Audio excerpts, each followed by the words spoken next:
Stars on Air. Stars on Air. The Celebrity Talk Show. With RJ Tushara. ഒരു പുതുമഴ വീണ പോലെ നമ്മളുടെ ജീവിതത്തിലേക്ക് ഇങ്ങനെ മനോഹരമായിട്ടുള്ള പാട്ടുകൾ ഷവർ ചെയ്തുകൊണ്ടിരിക്കുന്ന the one and only lyricist, the doctor lyricist Manu Manjith ആണ്. Welcome to Stars on Air. ശരിക്കും ഈ പുതുമഴ വീണ എന്ന ഈ ഒരു പാട്ട് തന്നെ ഇപ്പോൾ ഒരു മേജർ സെൻസേഷൻ ആയിട്ട് മാറിയിരിക്കുകയാണ് സിൻസ് ദ മൂവി റിലീസ്ഡ്. ഈ ഒരു പാട്ടിനെ കുറിച്ചും ഈ സിനിമയെ കുറിച്ചും തന്നെ ഒന്ന് സംസാരിച്ചു പോയല്ലോ നമുക്ക്. സർവമായ എന്ന സിനിമ. ആയിക്കോട്ടെ, സന്തോഷം. ഇതിപ്പോ അഖിലിന്റെ രണ്ടാമത്തെ സിനിമയാണ്. ആദ്യത്തെ സിനിമയ്ക്കും നമ്മൾ തന്നെയാണ്, ഞാൻ ജസ്റ്റ് തന്നെയാണ് പാട്ടുകൾ ഉണ്ടാക്കിയിട്ടുള്ളത്. പാച്ചു അത്ഭുതവിളക്കും. അത് കഴിഞ്ഞിട്ട് എനിക്ക് തോന്നുന്നു നമ്മുടെ ഹൃദയപൂർവ്വം സത്യൻ സാറിന്റെ ഒരു ലാലേട്ടൻ മൂവി വന്നിരുന്നു.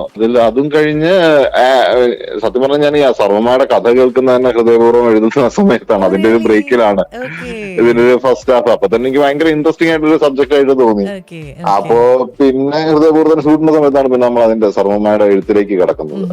അപ്പം നമുക്ക് ആ ഒരു റാപ്പ് ഭയങ്കര രസമാണ്. ഞാൻ നമ്മള് പാട്ടുണ്ടാക്കുമ്പോഴും അപ്പൊ അഖില് എന്നെ പറ്റി പറയുന്ന സമയത്ത് ഇപ്പം വരികൾക്ക് ഇമ്പോർട്ടൻസ് അല്ലെങ്കിൽ ഓരോ വാക്കിനുമുള്ള ഇമ്പോർട്ടൻസ്, അതിന്റെ സൗണ്ടിങ്, അതിന്റെ അർത്ഥം, അത് സിറ്റുവേഷനുമായിട്ട് എങ്ങനെ ബ്ലെൻഡായി നിൽക്കുന്നു ഒക്കെ വളരെ കൃത്യമായിട്ടുള്ള ധാരണയുള്ള ഒരാളാണ്. അപ്പൊ അങ്ങനെ വരുമ്പോൾ നമ്മൾക്കും ഇപ്പൊ പലപ്പോഴും പാട്ടുകൾ ഞങ്ങൾ ലോക്ക് ചെയ്തിട്ട് പിന്നെയും ചിലപ്പോ അഖില് വിളിച്ചു ചോദിക്കും 2 ആഴ്ച കഴിഞ്ഞിട്ട്, ഇതിൽ ഇന്ന വാക്കൊന്ന് മാറ്റണോ, ഒരു ബെറ്റർ ഓപ്ഷൻ കിട്ടുമോ. അപ്പൊ അങ്ങനെ നോക്കുമ്പോ ചിലപ്പോ നമുക്കും തോന്നും ശരിയാണല്ലോ, വേറെന്തെങ്കിലും സാധനം വരാമല്ലോ എന്ന്. അപ്പൊ ഓരോ തവണയും അഖിലിന്റെ കോൺട്രിബ്യൂഷൻ കൊണ്ടും പിന്നെ നമ്മൾ ആ ഇന്ററാക്ഷൻ കൊണ്ട് ഈ പാട്ടുകൾ എപ്പോഴും നന്നായി വരാറുണ്ട്. ഇപ്പൊ ഈ പറഞ്ഞ പുതുമഴ പോലും ആക്ച്വലി പുതുമഴ എന്നായിരുന്നില്ല അതിന്റെ സ്റ്റാർട്ടിങ്. അത് വേറെ തരത്തിലായിരുന്നു. അത് തിരിയണയാത്ത രാത്രിയിൽ അതിരറിയാത്ത യാത്രയിൽ ഹൃദയം ഒരേ നിലാനദി എന്നായിരുന്നു. അപ്പൊ അങ്ങനെ കഴിഞ്ഞ് അപ്പൊ 2 ദിവസം കഴിഞ്ഞ് പിന്നെ അഖില് വിളിച്ചാണ്, നമുക്ക് കുറച്ച് ഭയങ്കര സിമ്പിൾ പരിപാടി വിളിച്ചാലോ, അത്ര ഇമേജറിയിലേക്ക് പോവാതെ വളരെ സിമ്പിൾ ആയിട്ടുള്ള. അപ്പൊ അങ്ങനെയാണ് ആ ഒരു സിറ്റുവേഷൻ നോക്കുമ്പോൾ പുതുമഴ വീണ പോലെ യാത്ര ചെയ്യുന്നത്. അപ്പൊ ആ ഒരു ടീം വർക്ക് പിന്നെ ജസ്റ്റിനാണെങ്കിലും ഇപ്പൊ പലപ്പോഴും സൗണ്ടിങ്ങുകൾ നോക്കുന്ന പോലെ തന്നെ ജസ്റ്റിൻ അതിന്റെ അർത്ഥം ചോദിക്കും. ബീങ് ഒരു നോൺ മലയാളി ആയിട്ട് പോലും ഇപ്പൊ നമ്മൾ ചിലപ്പോ സൗണ്ടിങ് അപ്പം മറ്റേതിന്റെ അർത്ഥം അപ്പൊ മീനിങ് വൈസ് അതല്ലേ കുറച്ചുകൂടി ബെറ്റർ ആയിട്ട് നിൽക്കുക, നമുക്ക് അങ്ങനെ പിടിക്കാം. അപ്പം രസമുള്ളൊരു ഒരു ടീം വർക്കിനാണ് എല്ലാ പാട്ടുകളും സംഭവിച്ചിട്ടുള്ളത്. ഞാൻ ചോദിച്ചോട്ടെ, ഇപ്പം പല different types of varieties of songs, from melodies to fast numbers like Uyyaram Payyaram ആയാലും ആരോ നെഞ്ചിൽ ഉൾപ്പെടെ അങ്ങനെ വളരെ ഡിഫറെന്റ് വെറൈറ്റീസ് ഓഫ് സോങ്സ് എഴുതിയിട്ടുണ്ട്. ഈ പാട്ടിന്റെ ഒരു അല്ലെങ്കിൽ പാട്ട് എഴുതുന്നതിന്റെ ഒരു പ്രോസസ്സിൽ പാട്ട് കമ്പോസ് ചെയ്തതിന് ശേഷമാണോ വരികൾ എഴുതുന്നത്, ഓർ അത് ഫിലിം ടു ഫിലിം അല്ലെങ്കിൽ സോങ് ടു സോങ് ഡിഫർ ചെയ്യുന്ന ഒരു കാര്യമാണോ? ഡിപ്പെൻസ് അല്ല. ഓൾമോസ്റ്റ് ഒരു എന്താ പറയാ 99.9% പാട്ടുകളും ട്യൂൺ ഇട്ടിട്ട് തന്നെയാണ് ഇപ്പൊ എഴുതുന്നത്. ട്യൂൺ ഇട്ടിട്ട് തന്നെയാണ് എഴുതുന്നത്. അപ്പൊ അല്ലാത്ത പാട്ടുകൾ എനിക്ക് തോന്നുന്നു വളരെ കുറച്ച് പാട്ട്. അത് വിനീതന്റെ കൂടെ ഒക്കെ വർക്ക് ചെയ്യുന്ന സമയത്ത് വിനീതണ്ണൊക്കെ തരുന്ന ഒരു ഫ്രീഡമാണ്. നീ എഴുതിക്കോ, എന്നിട്ട് നമുക്ക് കമ്പോസ് ചെയ്യാം. അത് ഭയങ്കര രസമുള്ള റെസ്പോൺസിബിലിറ്റിയും ഒരു കോൺഫിഡൻസുമാണ്. കാരണം അത് ഒരാൾ നമ്മളുടെ ഒരു മേക്കർ നമ്മൾ തരുന്ന ഒരു ട്രസ്റ്റ് ഉണ്ടല്ലോ. കാരണം അവിടെ നിന്നാണല്ലോ ദാറ്റ്സ് ദ സ്റ്റാർട്ടിംഗ് പോയിന്റ്, ആ പാട്ട് തുടങ്ങുന്ന ഒരു പോയിന്റ്. അപ്പൊ അങ്ങനെ എനിക്ക് തോന്നുന്നു തിരുവാവണിരാവ് എന്നുള്ള പാട്ട് ഞങ്ങൾ അങ്ങനെ എഴുതിയിട്ട് കമ്പോസ് ചെയ്തൊരു പാട്ടാണ്. പിന്നെ കുടുക്കു പൊട്ടിയ കുപ്പായം എഴുതിയിട്ട് കമ്പോസ് ചെയ്തൊരു പാട്ടാണ്. അപ്പോ പിന്നെ ഈ ആടിന്റെ നമ്മളെ ട്രാക്കുകൾ ഉണ്ടല്ലോ, ഇപ്പൊ ഈ ഹാജി മസ്താൻ, പിന്നെ നമ്മുടെ അബുഭീകരൻ, അതൊക്കെ നമ്മൾ എഴുതിയിട്ട് കമ്പോസ് ചെയ്ത പാട്ടുകളാണ്. അപ്പൊ അങ്ങനെ വളരെ വിരലെണ്ണാവുന്ന പാട്ടുകൾ എഴുതിയിട്ട് കമ്പോസ് ചെയ്തു, ബാക്കിയൊക്കെ ട്യൂൺ ഇട്ടിട്ട് തന്നെ. മനു മഞ്ജിത്ത് എന്ന ലിറിസിസ്റ്റിന്റെ ഒരു വർക്കിംഗ് സ്പേസ് എങ്ങനെയാണ്? ഇപ്പൊ ഒരു സിനിമ അല്ലെങ്കിൽ റീൽസിലൊക്കെ കാണാറുണ്ട് ഇങ്ങനെ എന്താ പറയാ സൈലൻസിൽ ഇരുന്നിട്ട് നേച്ചറുമായിട്ടൊക്കെ കണക്ട് ചെയ്ത് അങ്ങനെയാണോ? എങ്ങനെയാണ് ഒരു റൈറ്റിംഗ് പ്രോസസ്? എനിക്ക് ബഹളങ്ങൾക്ക് നടുന്നിട്ടാണ് ഞാൻ പാട്ട് എഴുതാറുള്ളത്. ഞാൻ പല ഇന്റർവ്യൂവിലും പറഞ്ഞിട്ടുണ്ട്, കൃപാകരി എന്നൊക്കെ ഉള്ള പാട്ട് ഞാനൊരു OP-യിൽ ഇരുന്നിട്ട് എഴുതിയ പാട്ടാണ്. ഞാൻ ഹോസ്പിറ്റലിൽ പേഷ്യൻസിനെ നോക്കുന്നതിന്റെ ഇടയ്ക്ക് എഴുതിയിട്ടുള്ള പാട്ടാണ് കൃപാകരി എന്നുള്ള പാട്ട്. അപ്പൊ പലപ്പോഴും സിനിമ നമ്മൾ അങ്ങനെയാണ്. ഇപ്പൊ നമ്മൾക്ക് നമ്മളുടെ സ്പേസിൽ പോയിരുന്ന് ഇപ്പൊ ഞാൻ വേറൊരു ജോലി കൂടി ചെയ്യുന്ന ഒരാളായത് കൊണ്ട് തന്നെ എനിക്ക് അങ്ങനെ ഫിസിക്കലി അവരുടെ കൂടെ ഇരുന്ന് അങ്ങനെ പാട്ടുണ്ടാക്കാൻ അങ്ങനെ പറ്റാറില്ല പലപ്പോഴും. അപ്പോ നമ്മളുടെ ഒരു ടൈമിന്റെ അവൈലബിലിറ്റി അനുസരിച്ചിട്ടൊക്കെ തന്നെയാണ് നമ്മൾ ഉണ്ടാക്കുന്നത്. അതിലൊരിക്കലും ഈ പറഞ്ഞ പോലെ ഒരു പാട്ടുണ്ടാക്കാൻ വേണ്ടിയിട്ട് ഒറ്റയ്ക്ക് ഇരുന്ന് പിന്നെ നമ്മൾ അങ്ങനെ എക്സൈറ്റ് ചെയ്യുന്ന ട്യൂണോ ഒരു സിറ്റുവേഷനോ ഒക്കെ ആണെങ്കിൽ നമ്മൾ എന്ത് ജോലി ചെയ്യുമ്പോഴും ഇത് നമ്മുടെ മനസ്സിൽ ബാക്ക്ഗ്രൗണ്ടിൽ ഇങ്ങനെ ഉണ്ടാവും. ആ പ്രോസസ് ഇങ്ങനെ നടന്നുകൊണ്ടിരിക്കും. മലയാളം സിനിമയിലേക്ക് ഇപ്പം പാട്ടുകളുടെ കാര്യം, സിനിമയുടെ കാര്യമാണെങ്കിലും പാട്ടുകളുടെ കാര്യമാണെങ്കിലും ഭയങ്കരമായിട്ട് ഇവോൾവ് ചെയ്തുകൊണ്ടിരിക്കുകയാണ്. ലൈക്ക് ഇപ്പം ഒരു മേ ബി 20 years മുമ്പ് ഉണ്ടായിരുന്ന പോലത്തെ പാട്ടുകൾ ലിറിക്സ് ഒന്നും അല്ല ചിലപ്പോൾ ഇപ്പൊ ഉണ്ടാവുന്നത്. It's completely evolving. As A lyricist താങ്കളുടെ ഒരു അഭിപ്രായം അതിനെക്കുറിച്ച് എന്താണ്? അല്ല, ഡെഫിനറ്റ്ലി മാറ്റങ്ങൾ എല്ലാ സ്ഥലത്തും. കാരണം സിനിമ പാട്ടെഴുത്തെന്ന് പറയുന്നത് അല്ലെങ്കിൽ സിനിമ സംഗീതം എന്ന് പറയുന്നത് ഓഫ് കോഴ്സ് ഒരു അപ്ലൈഡ് ആർട്ടാണ്. നമ്മളൊരു ഭയങ്കര ഇൻഡിപെൻഡന്റ് സ്പേസിൽ നിന്നുകൊണ്ട് ചെയ്യുന്ന ഒരു പ്രോസസ് അല്ല. ഒരു റൈറ്ററും ഡയറക്ടറും ഒക്കെ ഡിസൈൻ ചെയ്ത് വെച്ചിരിക്കുന്ന അവരുടെ ഒരു ആർട്ട് ഫോമിലേക്ക് നമ്മളുടെ ഒരു ക്രിയേറ്റിവിറ്റി അപ്ലൈ ചെയ്യാണ്. അപ്പോൾ ഒരു അപ്ലൈഡ് ആർട്ടാണ്. അപ്പോൾ സ്വാഭാവികമായിട്ടും സിനിമയുടെ സ്വഭാവങ്ങൾ മാറുന്നതിനനുസരിച്ച് പാട്ടിനും ഓഫ് കോഴ്സ് അതിന്റെ വ്യത്യാസങ്ങൾ ഉണ്ടാകും. ഇപ്പൊ സിനിമയിലെ സംഭാഷണങ്ങൾ, സിനിമ എത്രത്തോളം ഡ്രാമയായിരുന്നു സിനിമ ഒരു കാലത്ത്. പക്ഷെ ഇപ്പൊ നമ്മൾ വളരെ റിയലിസ്റ്റിക് ആയിട്ടുള്ള അപ്രോച്ചുകളാണ് സിനിമയ്ക്ക്. അപ്പോ അത് സ്വാഭാവികമായിട്ടും നമ്മൾ പാട്ടുകളിൽ ഓവർ ഇമേജറീസ് എന്ന് പറയുന്ന സംഗതികൾ മാറി ഒരുപാട് വ്യത്യാസങ്ങളുണ്ട്. ഇപ്പൊ നമ്മൾ വളരെ സ്ട്രെയിറ്റ് ആയി, ഇത്ര ഇമോഷണൽ ആയിട്ടുള്ള പാട്ടുകളാണെങ്കിൽ പോലും ഡയറക്റ്റ് കൺവേ ചെയ്യുക, ഒരു കോൺവെർസേഷൻ. ഇപ്പൊ നമ്മൾ ഉയരെ എന്നുള്ള പാട്ട് ഭയങ്കര ഇന്റൻസ് ആയിട്ടുള്ള ഒരു സിറ്റുവേഷൻ ആണ്. പക്ഷെ അത് വളരെ സ്ട്രെയിറ്റ് ആയിട്ടാണ്, അത് കോൺവെർസേഷൻ ആണ്. അതിന്റെ അകത്ത് നമുക്ക് എത്ര ഇത് കൊണ്ടുവരാൻ പറ്റും. പിന്നെ പാട്ടുകൾ, പിന്നെ നമ്മുടെ ഈ സോഷ്യൽ മീഡിയ റീൽസ് കാര്യങ്ങളൊക്കെ വരുമ്പോഴത്തേക്കും ആളുകളുടെ അറ്റൻഷൻ സ്പാൻ കുറയുന്നു. അപ്പൊ ഒരു 30 seconds ഇപ്പൊ പണ്ടൊക്കെ നമ്മൾ പറയുമായിരുന്നു ഒരു പാട്ട് മൊത്തത്തിലാണ് നമ്മളൊരു ഒരു സെൻസ്. പിന്നീട് എന്ത് സംഭവിച്ചെന്ന് വെച്ച് കഴിഞ്ഞാൽ നമ്മൾ പല്ലവിയിലേക്ക് ഒതുങ്ങി. ഓക്കെ, പല്ലവി ഇൻട്രസ്റ്റിംഗ് ആണെങ്കിൽ പാട്ട് ഹിറ്റ് ആവുന്നു എന്നുള്ളതാണ്. പിന്നെ നമ്മൾ ആദ്യത്തെ വരിയിലേക്ക് ഒതുങ്ങി.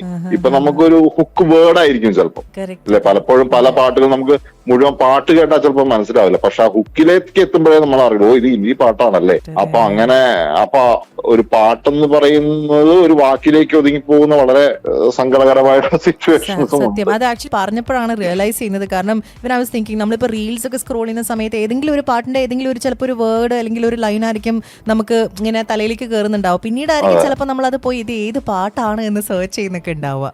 മാത്രമല്ല നമുക്കിപ്പോ ഒരു പാട്ട് ഇന്നത്തെ കാലത്ത് അത്രയും അത് കുറ്റം എന്നല്ല, അത് സ്വാഭാവികമായിട്ടും കാലത്തിന്റെ ഒരു ചേഞ്ചസിൽ വരുന്നതാണ്. കാരണം ഇന്നിപ്പോ ഒരു പാട്ട് ഇറങ്ങി കഴിഞ്ഞാൽ നമുക്കത് പണ്ടൊരു സിനിമ പാട്ടത് കഴിഞ്ഞാൽ നമുക്ക് അറിയാം ഓൾമോസ്റ്റ് 90% നമുക്ക് ഇന്ന സിനിമയിലെ പാട്ടാണത്. ഒരു പാട്ട് ഹിറ്റായി കഴിഞ്ഞു കഴിഞ്ഞാൽ ഇന്ന സിനിമയിലെ പാട്ടാണ്. പക്ഷെ ഇന്ന് നമുക്ക് അറിയില്ല അത് ഏത് സിനിമയിലെ പാട്ടാണെന്നോ അതിൽ അഭിനയിച്ചിരിക്കുന്നത് ആരാണെന്നോ. അപ്പൊ അങ്ങനെ അതൊക്കെ ഈ റീൽസ് കൊണ്ട് വരുന്ന, കാരണം നമ്മൾ അതിന്റെ കൂടെ കാണുന്ന വിഷ്വൽസ് വേറെയാണ്. പണ്ട് അങ്ങനെ ആയിരുന്നില്ലല്ലോ.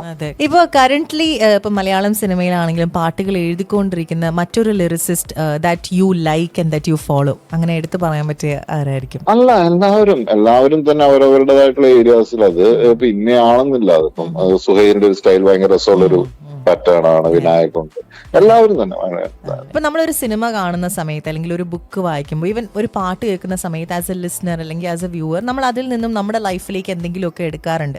മനു മഞ്ജിത്ത് എന്ന ഒരു ലിറിസിസ്റ്റിന്റെ വരികൾ കേട്ട് അല്ലെങ്കിൽ പാട്ടുകൾ കേട്ട് ഒരു ലിസ്ണർ എന്ത് ടേക്ക് അവേ ചെയ്യണം എന്നാണ് യോർ ആഗ്രഹം? അല്ല, അങ്ങനെ ഇന്നത് ടേക്ക് അവേ ചെയ്യണമെന്നൊന്നുമല്ല. പക്ഷെ എന്നാൽ പോലും നമ്മള് ഇപ്പം എന്റെ പാട്ടുകളെ കുറിച്ച് ആളുകൾ പൊതുവെ പറഞ്ഞുള്ളത് ഇമോഷണലി കണക്ട് ആവുക എന്നുള്ളതാണ്. അത് ഫസ്റ്റ് ഓഫ് ഓൾ അങ്ങനത്തെ സാഹചര്യങ്ങൾ നമുക്ക് സിനിമയിൽ പാട്ട് എഴുതാനുള്ള അവസരങ്ങൾ വരുന്നു എന്നുള്ളതാണ്. അവരുടെ ഡേ ടു ഡേ ലൈഫുമായിട്ട് കണക്ട് ആയിട്ട് ഇപ്പൊ സർവമായിൽ തന്നെ പറയുകയാണെങ്കിൽ തിരക്കിലും തിരക്കുവാൻ അടുത്ത ഒരാളില്ലേ എന്നുള്ളത് ഒരുപാട് ആൾക്കാർ അങ്ങനെ പറഞ്ഞു കേൾക്കുന്ന ഒരു വരിയാണ്. അപ്പൊ അത് അതേപോലെ തന്നെ നമ്മള് പാച്ചുവിൽ നമ്മൾ നിൻ കൂടെ ഞാനില്ലയോ എന്ന് പറയുന്നത് എപ്പോഴും നമ്മൾ പറഞ്ഞു കേൾക്കാൻ ആഗ്രഹമുള്ള ഒരു വാക്കാണ്. അപ്പൊ പാട്ട് കേൾക്കുന്ന സമയത്ത് ഏത് സിറ്റുവേഷന് വേണ്ടിയിട്ട് ഏത് കഥാപാത്രങ്ങൾക്ക് വേണ്ടിയിട്ടാണോ നിൽക്കുന്നത് അത് വിട്ടിട്ട് അവർക്ക് അവരുടെ ഒരു പേഴ്സണൽ ആയിട്ട് ആ പാട്ട് മാറുന്ന സമയത്ത് ഒരു സന്തോഷം ഒരുപാടാണ്. ഇപ്പൊ പല ഇമോഷൻസിൽ എഴുതാറുണ്ട്. ഏറ്റവും ചാലഞ്ചിങ് ആയിട്ടുള്ള ഒരു ഇമോഷൻ ഏതാണ് എഴുതാനായിട്ട്? എന്നെ സംബന്ധിച്ചിടത്തോളം ലവ് സോങ്സ് എഴുതുക എന്നുള്ളത് ഭയങ്കര ഒരു, കാരണം ഒന്നാമത് അത് എഴുതാൻ ബുദ്ധിമുട്ടായിട്ടല്ല, അത്രയും ഇമേജ് നമ്മൾ അത്രയും ലവ് സോങ്സ് നമ്മൾ കേട്ടിട്ടുണ്ട്. അപ്പോ റെപ്പിറ്റേഷൻസ് ഓഫ് ഇമേജസ് വരാം, വേർഡ്സ് വരാം. അപ്പം ഇപ്പൊ ഒരു ലവ് സോങ് എഴുതൂ എന്ന് പറഞ്ഞു കഴിഞ്ഞാൽ അത് നമ്മളിത് എന്ത് വെച്ചിട്ട് തുടങ്ങും എന്നൊക്കെ പറയുന്ന ഒരു കൺഫ്യൂഷൻ പലപ്പോഴും ഉണ്ടാവാറുണ്ട്. കാരണം നമ്മളുടെ അത് അത്രയും അത് ആ ഇമോഷൻസ് കൊണ്ടല്ല, പിന്നെ സബ്ജക്റ്റീവ്ലി പറയുന്ന സമയത്ത് എന്താ വെച്ചാൽ പിന്നെ ഇപ്പം എത്ര പറഞ്ഞു കഴിഞ്ഞാലും അത് നമുക്ക് മറ്റൊരാൾക്ക് കണക്ട് ആവുക എന്ന് പറയുന്ന ഒരു കാര്യം കൂടി ഉണ്ടല്ലോ. എന്റെ ഇമോഷൻസ് വെച്ചിട്ടായിരിക്കും ഞാൻ എഴുതുന്നത്, മറ്റൊരാളുടെ ഇമോഷൻസുമായിട്ട് കണക്ട് ആവുക എന്ന് പറയുന്നത് അതിൽ ഈ പറഞ്ഞ പ്രശ്നങ്ങൾ കൂടി വരാറ്. ഏറ്റവും ടൈം എടുത്ത് എഴുതിയ ഒരു പാട്ട് ഏതായിരിക്കും? അല്ല, ഈ പ്രോസസ് എന്ന് പറയുന്നത് ഇപ്പൊ എഴുതാൻ വേണ്ടി എടുക്കുന്ന സമയമല്ല ഇത് പലപ്പോഴും എന്താ പറയാ, നമ്മള് ഇപ്പൊ വേറെ സ്പേസിൽ നിന്നൊക്കെ എഴുതുന്ന സമയത്ത് എഴുതുന്നു, അത് അങ്ങോട്ട് അയക്കുന്നു, അപ്പൊ അവർക്ക് ഫ്രീ ആവുന്ന സമയത്ത് അവർ നോക്കുന്നു, അഗെയിൻ അത് ഡയറക്ടർ, അപ്പൊ അങ്ങനെയൊക്കെയുള്ള പ്രോസസ്സുകൾ ഉണ്ടല്ലോ പലരും. ചിലപ്പോൾ ഡയറക്ടർ ഷൂട്ടിന്റെ ഇടയിലായിരിക്കാം, അപ്പൊ അവർക്കൊരു ചിലപ്പം ആകെ പലപ്പോഴും ചിലപ്പോ അവരുടെ കംപ്ലീറ്റ് ജഡ്ജ്മെന്റ് പോയി കിടക്കുന്ന ഒരു സമയമായിരിക്കാം, അപ്പൊ അവർക്കൊരു കോൾ എടുക്കാൻ ബുദ്ധിമുട്ടുണ്ടാകാം. അപ്പൊ അങ്ങനെയൊക്കെ പല പല റീസൺസ് കൊണ്ട് ഇങ്ങനെ നീണ്ടുപോയിട്ടുള്ള പാട്ടുകൾ ഉണ്ടാകും. അല്ലാതെ എഴുതാൻ വേണ്ടിയിട്ട് അങ്ങനെ ബുദ്ധിമുട്ടിയ അങ്ങനത്തെ പാട്ടുകൾ അധികം ഇല്ല. 2014 ഓം ശാന്തി ഓശാന ടു സർവമായ 2025 അതിനുശേഷം ഇപ്പൊ 2026 വരുമ്പോൾ ആശകൾ 1000 എന്നുള്ള സിനിമയെ ഉൾപ്പെടെ ചെയ്തിട്ടിരിക്കുകയാണ്. ഇത്രയും വർഷങ്ങളിൽ how much have you changed as A poet, as A lyricist? ഓരോ സിനിമയ്ക്ക് അനുസരിച്ച് നമുക്ക് നമ്മളുടെ ക്രിയേറ്റിവിറ്റി എങ്ങനെ മാറാം. ഇപ്പം 2026 ഇപ്പം ഇപ്പൊ കഴിഞ്ഞ ദിവസം ആശകളായിരുന്നു പറയുന്ന സിനിമ എഴുതി. അതിന് തൊട്ട് മുമ്പ് ഞാൻ റിലീസായ സിനിമ പ്രകമ്പനം എന്ന് പറയുന്ന സിനിമയാണ്. അതും ഇപ്പൊ നന്നായിട്ട് പോകുന്നുണ്ട്. അപ്പൊ പ്രകമ്പനം എന്ന് പറയുന്ന സിനിമയിൽ പണ്ടാണെങ്കിൽ നമ്മളിപ്പം നമ്മളുടേതായിട്ടുള്ള കുറെ സ്റ്റിഫ്നെസ് അല്ല, നമ്മളുടേതായിട്ടുള്ള കുറെ ധാരണകളുണ്ട്. പക്ഷെ over A period of time നമ്മൾ ഒരുപാട് ആൾക്കാരോട് വർക്ക് ചെയ്യുന്ന സമയത്ത് നമ്മൾക്ക് ആ ഫ്ലെക്സിബിലിറ്റിയാണ് നമ്മൾ കൂടുതൽ ഞാൻ എൻജോയ് ചെയ്തത്. ഇപ്പൊ പ്രകമ്പനം എന്ന് പറയുന്ന സിനിമ എന്ന് പറയുന്ന ഔട്ട് ആൻഡ് ഔട്ട് ഒരു യൂത്തിന് നിൽക്കുന്ന ഒരു സിനിമയാണ്. ഇമീഡിയറ്റ്ലി ഈ സർവമായ അഗെയിൻ അതൊരു ആ സിനിമയ്ക്ക് ശേഷം പിന്നെ വരുന്ന റിലീസ് എന്ന് പറയുന്നത് പ്രകമ്പനമാണ്. അപ്പൊ പ്രകമ്പനത്തിൽ ഈ പറഞ്ഞ പോലെ ഭയങ്കര ലൗഡ് ആയിട്ടുള്ള അങ്ങനത്തെ ഒരു പരിപാടിയാണ് ഒരു ഫീൽ. പക്ഷെ നേരെ മറിച്ച് തിരിച്ച് പിന്നെ ആശകളായിരുന്നു എന്ന് പറയുന്ന സിനിമയിൽ വരുമ്പോ അത് ജയറാമേണ്ട ഒരു പഴയ വിന്റേജ് അങ്ങനത്തെ ഒരു പരിപാടികൾ, ഫാമിലി ഡ്രാമ അഗെയിൻ.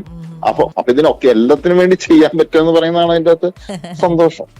അടിപൊളി. ഓൾറൈറ്റ്, മനു മഞ്ജിത്ത്, ഞാൻ ചോദിച്ചോട്ടെ, അടുത്ത കറന്റ്ലി വർക്ക് ചെയ്തുകൊണ്ടിരിക്കുന്ന അല്ലെങ്കിൽ അപ്കമിംഗ് ആയിട്ടുള്ള പ്രോജക്റ്റുകൾ? ഐ എം ഷുവർ ആട് 3 is definitely on the list അല്ലേ? അതെ, ആട് 3 നമ്മള് കട്ട വെയിറ്റിംഗ് ആണ്. ആട് 3 ഒരു ഗംഭീര വലിയ സ്കേപ്പിലുള്ള ഒരു പടമാണ് അത്. പിന്നെ വേറെ 2 പരിപാടികൾ ഇങ്ങനെ നടന്നുകൊണ്ടിരിക്കുന്നു, വലിയ പരിപാടികൾ. അതൊന്ന് ഫൈനലായിട്ട് ഞാൻ പറയാം.